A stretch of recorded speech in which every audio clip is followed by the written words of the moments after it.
मेहमान को ऐसा बनना चाहिए कि हम किसी के मेहमान बने ना तो वो हमसे खुश हो जाए, हम जाएं तो वो रिलैक्स हो के यार मजा आ गया। और इसकी इसकी खूबसूरत यूं समझिए कि end of the day result ये होता है कि जिस मेहमान को दोबारा घर में बुलाया गया ना है, और जिसको कहते हैं थोड़ी सी रिक्वेस्ट करके बुलाया गया, समझ लो आपने पहली बार कुछ अच्छा ही करके आए आप। वरना बाज औकात एक बार के बाद ना उस बंदे का नंबर ही ब्लॉक कर दे, मतलब नंबर एक लिस्ट में से तो काट देते हैं यार इसको किधर बुला लिया। अब जाते ही टॉन्ट करना है, तंज करना है। कुछ लोग ऐसा लगता है इंस्पेक्टर बन के जाते हैं, वो मेहमान बन के नहीं जाते। खाने से लेकर, बच्चों से लेकर, फर्नीचर से लेकर, कलर से लेकर हर चीज का इंस्पेक्शन कर रहे होते। ये नहीं होना चाहिए। आप जाएं तो उनके घर में आपकी वजह से खुशी दाखिल हो जाए।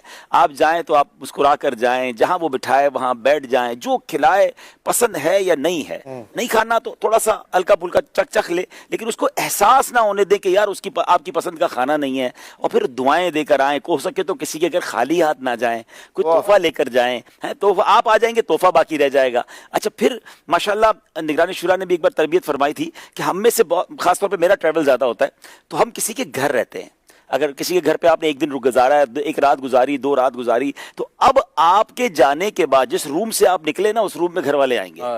अब उन पर आपका तासुर क्या है? वो बाथरूम में गए तो सब बिखरा हुआ है, और जरा बेडरूम में सब कुछ बिखरा हुआ और जरा बेतरतीबी, तो वो लगेगा बंदा आया था, तूफान आया था।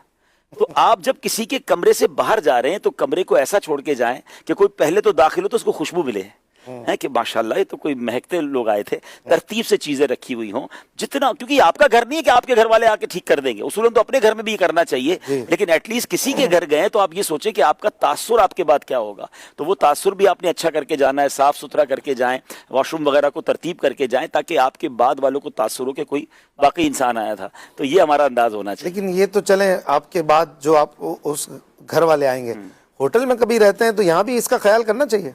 देखिए, हम जैसे लोगों को तो वहां भी करना चाहिए, क्योंकि हमारे साथ तो ये होता है कि होटल में दाखिल होने से लेकर अब सारे लोग तकरीबन पहचान जाते हैं। रिसेप्शन से लेकर वो जब नॉर्मली वेटर होते हैं या जो सामान उठाने वाले होते हैं, तो हमारे लिए तो अब खैर मुश्किल हो गया होटल में ठहरना। एक बार मैं कहीं ठहर गया था तो हर थोड़ी देर बाद दरवाजा ही खटखटाया जाता रहता, जनाब वो फलामी दुआ कराना चाहता है, तो फलामी तस्वीर खिंचवाना चाहता है। तो मैंने कहा यार तो लगता है होटल ही छोड़ के निकलना पड़ेगा। तो वो अलग बात है, लेकिन जब इतने आपसे मोहब्बत करने वाले आ गए तो उसके बाद आपके कमरे का हाल क्या होना चाहिए। तो अच्छे इंसान का अंदाज यही होना चाहिए कि वो होटल में हो, चाहे मेहमान हो, चाहे अकेला उसका कमरा हो। कहते हैं ना, किसी का सफर में बैग खोलो तो उसकी तरतीब का अंदाजा हो जाता है कि वो तरतीब वाला आदमी है या सब कुछ बिखरा हुआ है। तो वो बैग से ढूंढ ही रहा है, एक चीज ढूंढने के लिए पूरा बैग खाली करना पड़ता है, क्योंकि पता ही नहीं कौन सी चीज कहाँ रखी है। तो बहरहाल अगर ये अंदाज हमारी, अपना बैग खुद भरना चाहिए, अपना बैग खुद ताकि खुद निकालना है बाद में, तो बेहतर तो ये कि खुद भरे। अगर घर वालों ने भर दिया तो देख तो ले कौन सी चीज कहाँ पर है। तो ये बिल्कुल मेहमान, यानी मैं अगर वन लाइनर दूं, किसी